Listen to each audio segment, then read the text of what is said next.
Et c'est Jean Rousseau qui nous parle d'avenir avec ses mots à lui ce soir. Bonsoir.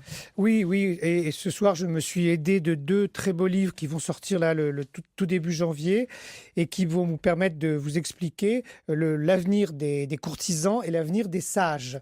Hein, il n'y en aura plus, donc notez ces deux livres, que je vous le dirai plusieurs fois. Le prochain, Patrick Rambaud, sur Chuang Tzu, vous savez, le grand maître du Tao, 4-5 siècles avant Jésus-Christ, s'appelle Le Maître, chez Grasset, 19 €, 250 pages. Et alors l'autre, incroyable, dans une petite collection chez Alia, que j'adore, c'est une petite collection, celui-là s'appelle Le Baron d'Holbach, je vous dirais, et c'est sur l'art de ramper à l'usage des courtisans. C'est des petits livres à 3 €, des petits livres d'une, je sais pas, une cinquantaine de pages. 3 €. Et pourquoi les deux se sont retrouvés? D'abord, ils sont nobles tous les deux, personne ne le sait. Patrick Rambaud de la Chenardière et le baron d'Holbach.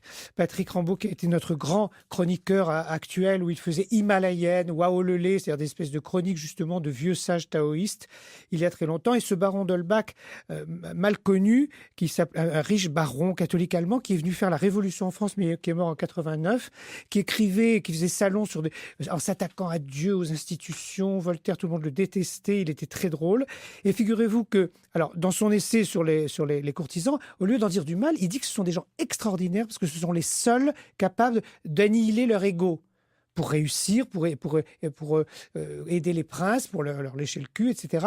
Il les analyse comme des champions, comme des gens culottés, flatteurs, mais très souples, très intelligents, les seuls qui vainquent leur ego. Donc il les flatte, ce n'est pas une attaque.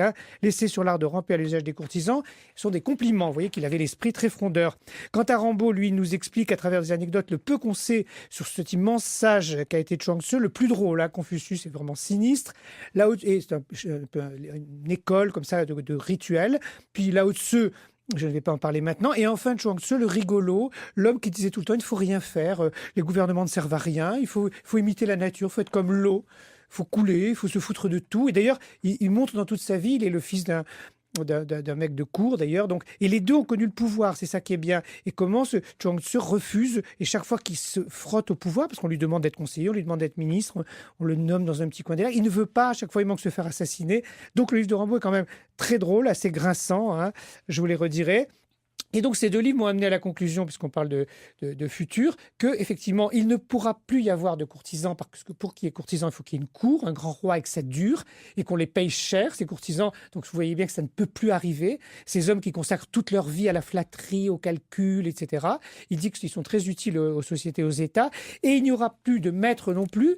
Vous verrez, Rambaud vous l'expliquera, je parle de grands sages, puisque pour être un grand sage, il faut être un pied dans rien, dans la nature, dehors, et à la fois un pied comme Chuang Tzu et sa famille, avec les immenses empereurs ultra raffinés et cruels de la Chine. C'est incroyablement raconté.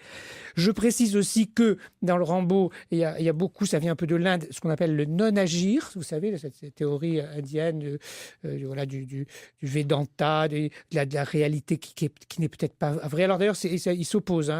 Dans la vraie grande théorie indienne, la réalité, la non-dualité existe, alors que là, Chuang Tzu aurait à la fin de sa vie se serait demandé si quand il rêve qu'il est un papillon, il est le papillon, ou un papillon qui rêve qu'il est lui-même.